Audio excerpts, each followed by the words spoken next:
आप देख रहे हैं बाबा, हमारी पीठ पीछे क्या क्या हो रहा है। लेकिन एक अच्छी बात के लिए बारहान।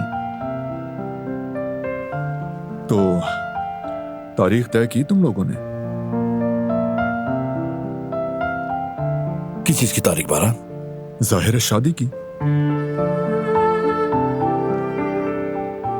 क्योंकि तुम मेरे भाई और तुम मेरी बहन हो, अजीज हो तुम मुझे।